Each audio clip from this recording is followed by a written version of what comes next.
안녕하세요, 행복인들. 새해 복 많이 받으세요.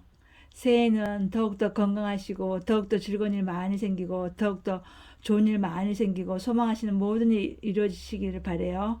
저도 그렇게 되도록 노력할게요. 우리 행복인들도 노력하세요.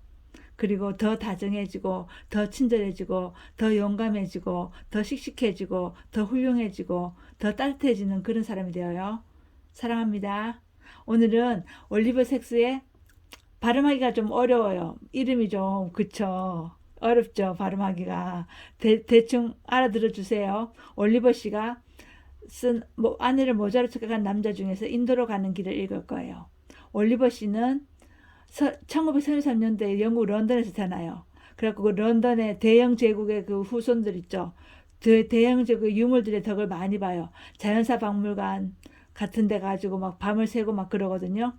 그러고 되게 엄마 아빠가 학구적이라 가지고 휴가 때는 꼭 생물 선생님을 모시고 가가지고 거기가 바닷가에 가가지고 생물 공부를 할 수 있게 해주세요. 그런데 올리버 씨가 성인이 되었을 때 동성애라는 걸 부모님께 발표했어요. 그랬더니 엄마가 하는 말이 너는 태어나지 말았어야 했어라고 그렇게 심한 말을 하거든요. 근데 이 엄마는 어떤 엄마냐면 올리버가 어렸을 때 목련나무를 보면서 봄에 목련이 피었겠죠. 목련나무를 보면서 목련나무에는 왜 향기가 없냐고 물어요, 올리버에게. 그래도 올리버 모르니까 목련나무는 벌과 나비가 나타나기 전에 벌과 나비가 이 우주에 나타나기 전에 있었던 나무래요. 그 전에 태어났던 나무래요. 그래서 벌과 나비가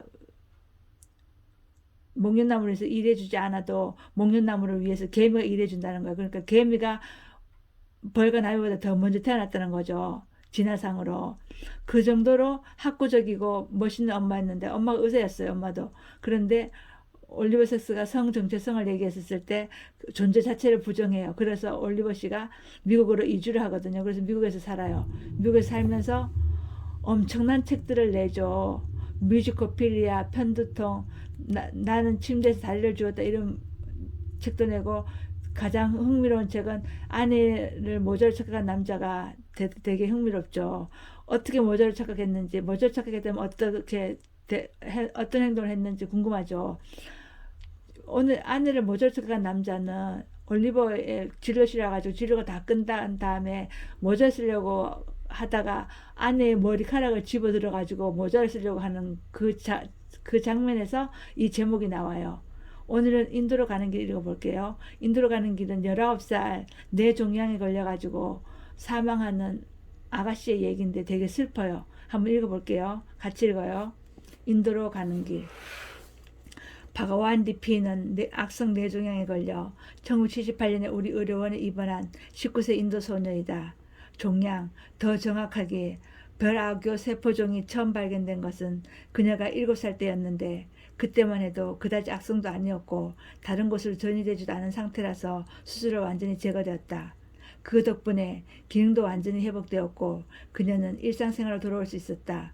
병에 이른 소강 상태는 10년 동안 계속되었고 그녀는 모든 일에 감사하는 마음으로 충실하게 살려고 노력했다.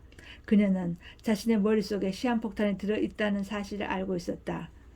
그녀는 총명한 소녀였다.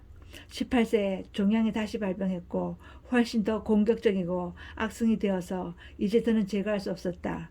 종양이 커져 신경이 눌리는 것을 막기 위해 그녀는 감압 수술을 받았다. 감압 수술이 어떤 수술인지 모르겠어요. 혹시 아세요? 그 결과 자반신이 약해지고 마비되었을 뿐만 아니라 주기적인 발작 등의 증세도 나타났다. 처음에 그녀는 상당히 명랑했고 자신에게 찾아올 운명도 잘 받아들이는 것처럼 보였다. 종양이 간제역까지 자라 다시 감압 수술을 하자 뇌 부종을 완화시키기 위해 우리는 스테로이드를 처방했다. 발작은 더욱 잦아졌다. 심한 경련을 동반한 발작이 처음에도 가끔씩 일어나곤 했지만 지금의 발작은 성질이 전혀 달랐다. 그녀는 의식을 잃지는 않았지만 마치 꿈을 꾸는 듯 아니 꿈속에 빠져있는 듯 했다. 우리는 간자엽 발작이 점점 더 빈번하게 일어나고 있다는 것을 쉽게 알아볼 수 있었다. 잭슨에 따르면 이런 간자엽 발작의 특징은 몽롱 상태와 의도하지 않은 해상이라고 한다. 꿈은 처음에는 모호했지만 이윽고 점점 더 분명하고 구체적인 한영으로 바뀌어갔다. 그것은 인도의 풍경이었다. 마을, 집, 정원, 어렸을 때부터 알고 또 좋아했던 장소였기 때문에 박아완디는 곧바로 알아볼 수 있었다. 꿈꾸는 게 괴로운가요? 그렇다면 다른 약을 쓸 수도 있어요. 하고 묻자 그녀는 부드러운 미소를 띠며 말했다. 아니요, 나는 그런 꿈이 좋아요. 고향으로 돌아간 것 같은걸요. 꿈에는 가끔 사람들의 모습도 보였는데 주로 고향의 가족이나 이웃이었다. 사람들은 말을 하기도 하고 노래를 부르기도 하고 때로는 춤을 추기도 했다. 어떤 때는 꿈속에서 그녀가 교회 안에 있기도 하고 묘지에 있기도 했다. 하지만 주로 마을에서 가까운 들판이나 밭 아니면 지평선 저 멀리까지 뻗어 있는 야트막하고 정겨운 언덕들이 보였다. 이 모든 것들이 관제압 발작 때문일까? 처음에는 우리도 관제압 증상이라고 생각했지만 나중에는 확신이 줄었다. 왜냐하면 관제압 발작에 걸린 환자는 좀 더 고정된 형태의 꿈만 꾸기 때문이다. 늘 똑같은 장면, 똑같은 노래가 반복적으로 나오는데 그때 활성화되는 대뇌 피질 부위분도 항상 일정했다. 반면에 바가완디의 꿈은 고정되어 있지 않았다. 그녀의 꿈속에 나오는 광경은 매번 달랐고 눈앞에 펼쳐지는 광경도 매번 바뀌었다. 당시 그녀는 다량의 스테로이드 처방으로 인해 중독과 환각 증상이 나타난 것일까? 그럴 가능성도 있었지만 그렇다고 스테로이드의 양을 줄일 수는 없었다. 그렇게 되면 그녀는 혼수 상태에 빠져 며칠 내에 사망할 수 있었기 때문이다. 이른바 스테로이드 정신증 환자는 흥분하거나 혼란에 빠지는 일이 종종 일어나는 반면에 바가완디는 늘 정신도 멀쩡했고 조용하고 침착했다. 그녀의 증상이 프로이드적 의미의 환상이나 꿈일까? 아니면 정신분열증 환자에게 가끔 나타나는 남몽성 증세 일장일까? 남몽성은 어지러운 꿈이란 얘기예요. 이번에도 우리는 자신있게 말할 수 없었다. 왜냐하면 그녀의 꿈속에도 일종의 환상이 나타나긴 했지만 그 환상들은 모두 그녀의 기억 속에 있는 것이었기 때문이다.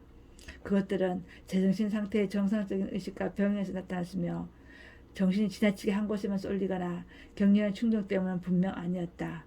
그것들은 특정한 그림이나 음료시로 나타나기도 했는데 어떤 때는 즐거운 분위기도 했고 어떤 때는 슬픈 분위기이기도 했다.